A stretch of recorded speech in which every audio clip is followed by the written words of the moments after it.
Hey, what's up, guys? It's the Film Geek here, and it's time for this week's stack. First up, I watched Family Guy off the cutting room floor. This is a fairly short DVD. Basically just had a bunch of deleted scenes from Family Guy episodes, and I can see why they were deleted. Most of these were hideously unfunny, especially for Family Guy, because Family Guy, I don't know how many Family Guy fans watch my channel, but I'm a huge Family Guy fan. I think it's the funniest thing, like, ever, and some of the stuff was just not even smile-worthy. So I give Family Guy off the cutting room floor a 2 out of 5. Granted, some of it was not smile-worthy, but some of it was really damn funny, too, which is why the score is even a 2. Next up, I saw The Social Network. I've seen tons of people have this movie on their top 10 of 2010, so I had to see it since it was at Redbox, and I thought it was really good. I thought the acting was superb in it, but frankly, I just didn't give a shit about the story. I'm not really a big fan of courtroom dramas, and while this was not really courtroom per se, it was close enough that there were parts of the movie where I was just like, okay, I don't really care, and I felt like even most of the movie that wasn't in the court setting, where like it was just how Facebook was made and like the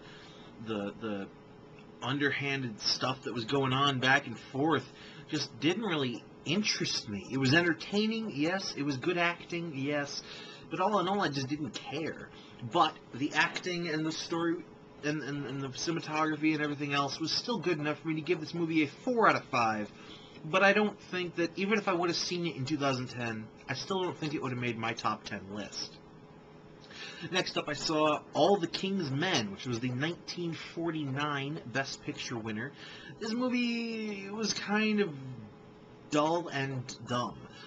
It's about a small-town guy who becomes a politician for all the right reasons and then slowly becomes corrupt, and becomes more of like a mobster type of governor than the good man he used to be. The movie was okay. The acting sucked balls, and there was nothing new or original about the cinematography. And the story was okay. You can't really do much with a story that's based off of a novel without having people upset that you're straying from the source material. I'm interested in seeing how the remake of this from a few years ago with Sean Penn turned out. I'll have to watch that some other time. But the 1949 version was pretty much just okay for me, and I gave it a 2.5 out of 5. Then I saw Havoc with what's her name? Anne Hathaway. In this movie, it's basically a bunch of white people who try to be black until the couple girls meet up with some Hispanic guys and then try to be like Hispanic people. And all of it thug. This movie could have easily been renamed, Thugonomics or Wiggas or Wannabes. I don't know. It could have had a different name and have been a better name, because these people were just plain posers. However, the movie was fantastic in spite of the hilarity of all these white people trying to be black.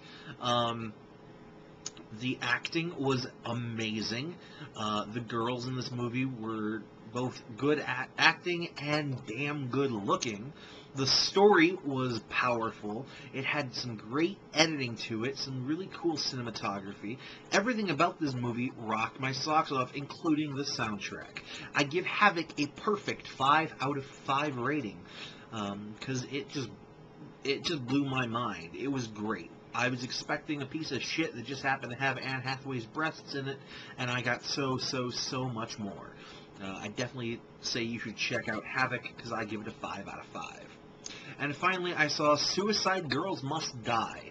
This is a reality horror movie using a little over a dozen of the Suicide Girls models. In it, they go out into the woods, like a woodsy type area, to do a photo shoot for a calendar, and suddenly some of the girls start going missing. This movie, the photo shoot side of it was pretty good. It was actually really good, the photo shoot stuff, much like other Suicide Girl photo shoot videos have been. But the fact that it was being hailed as a horror film, and it was not even slightly scary, it wasn't even a little bit, like, intense, it was actually really, really dumb and dull. And I saw the ending coming from a mile away, but then I realized that with certain types of camera work they had going on, even the ending no longer made any sense. And so I think the entire thing, even though they claim it's an unscripted thing, it might be unscripted, but I guarantee everything was fake.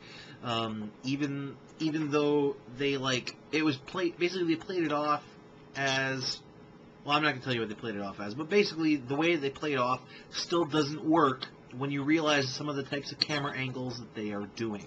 And so I give Suicide Girls Must Die a 1.5 out of 5. It was pretty dreadful. So that's my stack for this week. I will see you all next week.